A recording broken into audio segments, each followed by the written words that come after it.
Good morning and welcome everyone. Thank you for joining me, Sangha, and my fantastic co host, Martin.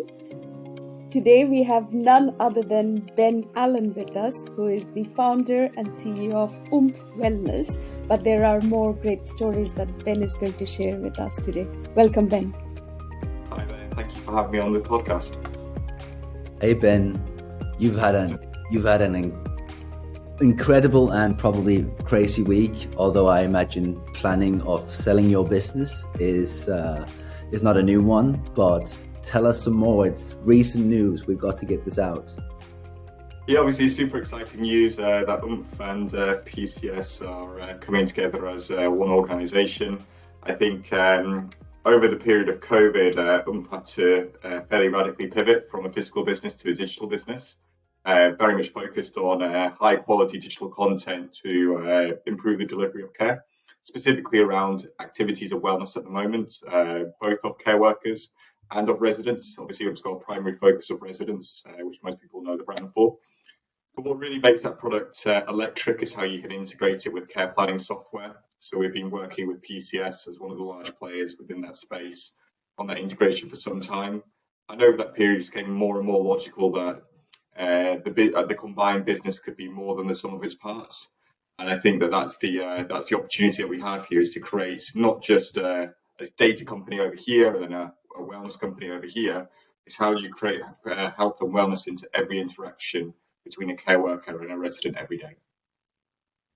It's crazy. I can say with a bit of envy that when I saw it, I was thinking, wow, that is a very, very nice joined up business you've got there. I think you're taking one of the largest DSCR companies and the Netflix of wellness and training in this sector and joining them up. So it's a really nice proposal you've got for every care provider out in the country now. Wow. Yeah, I think my primary focus is always how do you make a care worker's life easier? And I think there are a number of advantages. One is if you've got high quality data through the care planning software, how do you make content respond to that? That's a really good thing. That's only a really good thing if the interface is simple. And I think obviously right now, Oomph is over here, PCS over there, and we're bringing those businesses together. But over time, we need to get to a place where it's single sign-on. So it's one interface for the care worker.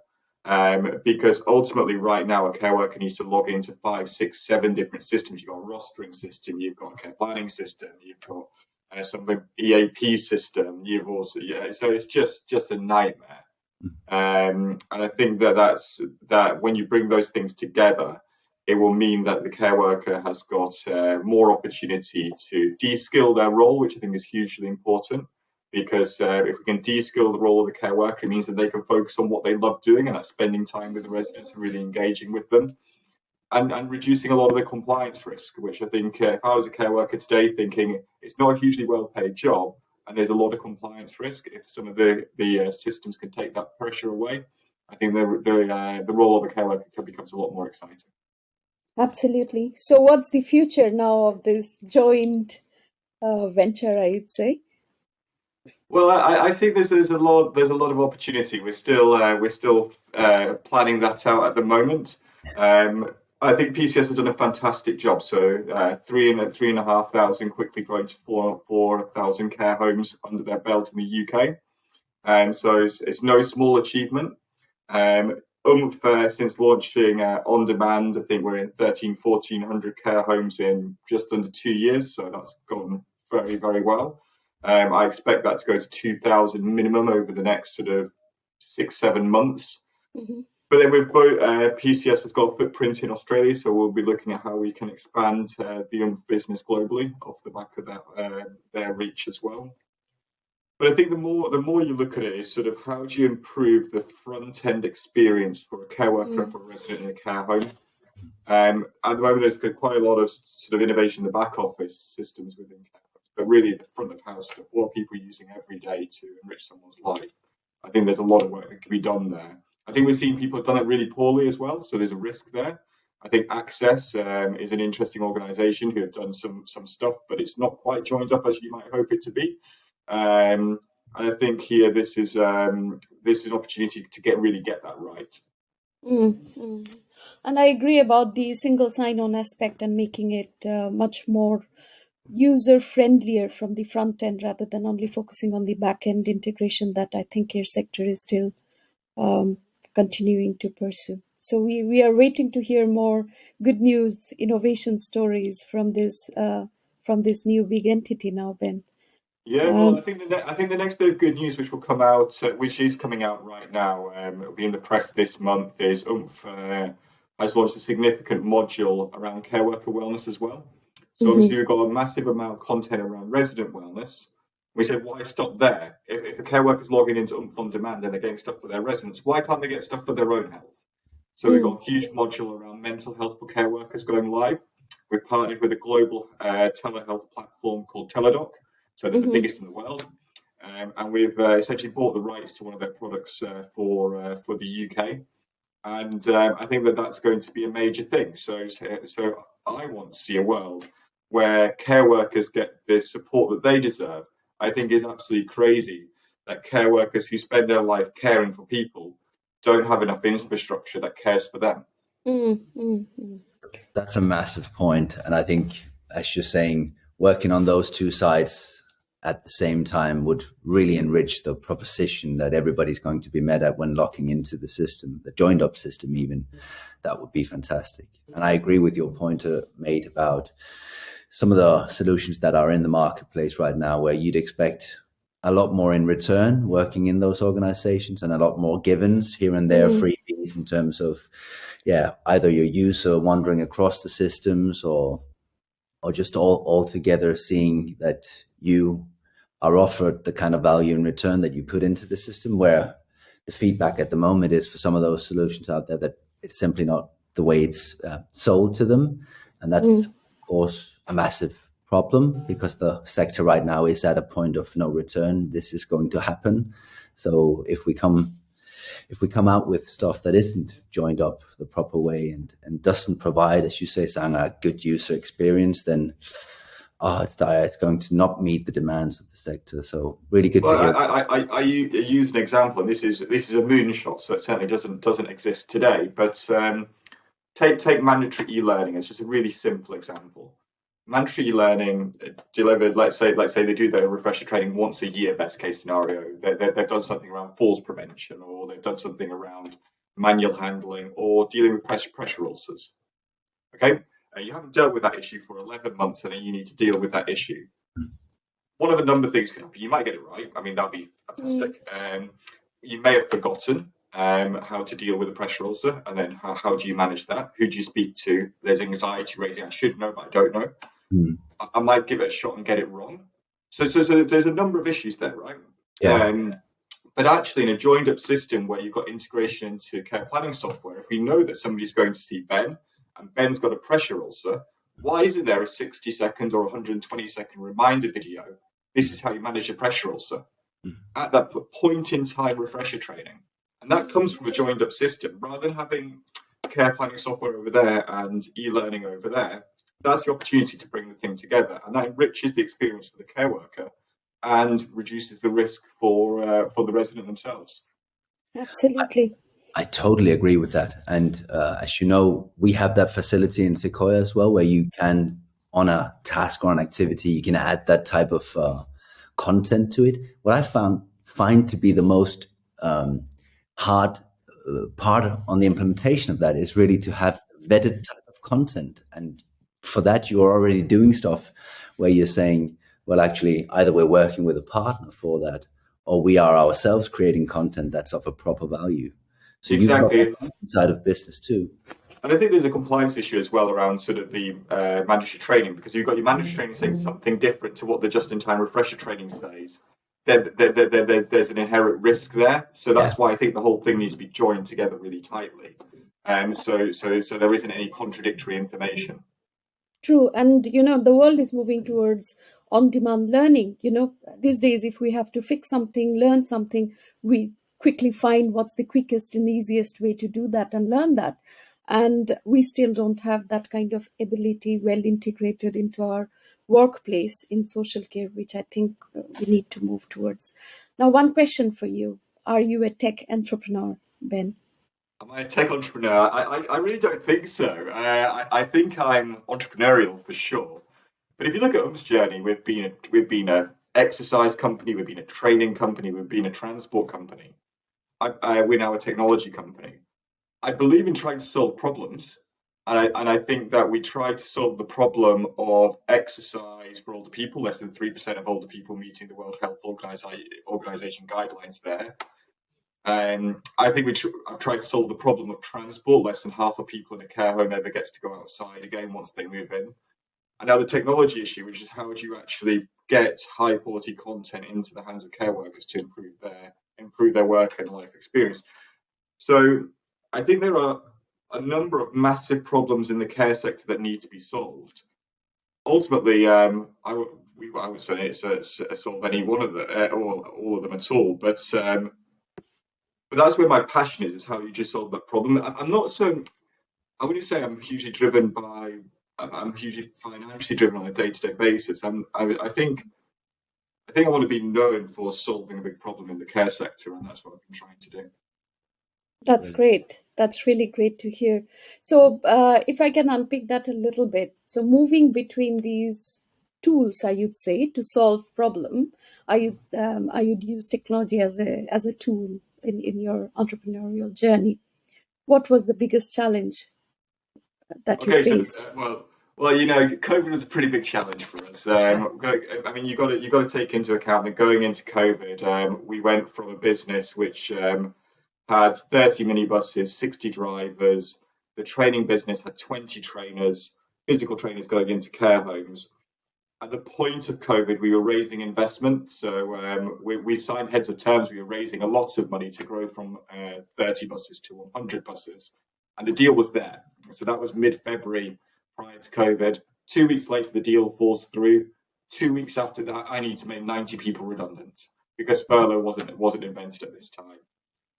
The business had liabilities about three, fourfold what we had cash in the bank, and it was that was proper stress. That was a proper problem. So not only were we having to think about what is the solution over COVID for the residents of care homes, is how do we keep the business alive?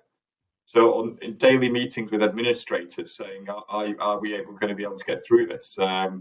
And convincing them, we just need to hold out, we need to wait, we need to wait. And every day we waited, we managed to solve a problem, solve a problem, solve a problem, until we managed to iterate our way out of a really difficult situation. Obviously, then it became the technology challenge, which is how do you build a minimum viable product to go and prove that this idea that we had legs. Mm. Fortunately, we built a £25,000 MVP and sold it to just under 1,000 care homes, and that obviously gave us a pretty good use case. And then we went and actually self-funded alongside a grant the version 2 of the platform that integrated into the care planning software. So, that I mean, the new product that we got is unusually good. I think from my perspective, not being a technical founder, the key to that is having really good people. So we brought on board. I've had for a long time. I've had a fantastic CFO stroke COO called Ian Taylor. He's absolutely brilliant. So he really had a tight handle on the finance side. But then we brought Stephen Embleton across from My Learning Cloud. So Stephen had founded My Learning Cloud, a big e-learning company, grown it really well to 250,000 learners a day, and was wanting a change. So he came over to us and was able to manage the technical development of the business. So I think to answer your question, I think one of the we've gone through very difficult times in that period. I'm certainly not a micromanager, so I believe in hiring great people and letting them get on with the job. Mm. And if you let great people get on with the job, then hopefully you get it right more times than you get it wrong. Absolutely. There's no point hiring great people and telling them what to do. No, absolutely. And I consider myself bang average. So it's important to realise that you're not the brightest person in the room. Actually, pretty much the opposite in most cases as well. But I really like how you define yourself. I mean, in terms of action. And I was reading a news article or a background article about entrepreneurship just the other day, and I think the one thing that they could define was you can easily see if someone's an entrepreneur in any way if they do this when encountering a problem, they run towards it. Yeah. And I think that's what you've just described. And then whatever means or tools, or if it's tech or non-tech, it's not really important. It's about solving that problem that's in front of you. Exactly. Yeah. Yeah. And I think a lot of people try to come up with that, the beautiful solution, and then they're trying to play the beautiful game. But actually, what's worth remembering is the beautiful game doesn't really exist. It's quite a lot of grit, hard work, determination, and a lot of mistakes are made, and trying to learn from those mistakes as quickly as possible. Absolutely. Absolutely, and that's what entrepreneurship is in essence, isn't it? It's not the jazzy, fun, what other people think the world is, but it's more the resilience, and not falling over and trying to push and walking towards the problem. Thanks so much, Ben. There, I have two last questions for you, and Okay. one of them we have both these questions we are trying a little bit different format from our previous season. So in this season, we are asking one question, which is, what are your forecasts or predictions for next 12 months for social care? Oh, well, I think fortunately, I think that's not such a difficult question to answer because of all of the ICS funding out there. I think there's going to be a radical adoption of technology. I think one of the challenges to that will be that it's an unsophisticated market, and a lot of people will make a decision just because there's a list of care planning companies and it's funded. ABC will just Mm, take that. So I think it becomes with challenges as well. There might be some poor purchasing decisions. But I mm, think this drive towards adoption of care planning software will dominate the sector over the next 12 months. I think there'll be a consolidation of certainly on the supply side of the other tech companies. So I imagine there'll be some winners and some losers there as the market consolidates. Obviously, I plan to be on the winning side of that, and and then from a care home perspective, I expect that there's going to be a consolidation there as well. I think we maybe won't mm. see that so much over the next 12 months, but that's going to become a more and more real issue as staffing pressures Yeah. get more serious. Yeah, absolutely. I have one question for you, which was asked by our previous guest, and they said, "Let me let me see." They said, "What is the hardest part of your job?" What's the hardest part of my job? It's a good question. I think the hardest part of my job is I think probably it is learning to let go. I think overall, I think when on a what I find quite difficult is, well, maybe that's not the right answer. I think the hardest part of the job is when you're working, when you're facing real. Obviously, I've faced a lot of challenges, so there's been lots of hard things about the job. So, but that's quite specific around COVID. There are lots of parts of the job that I don't like.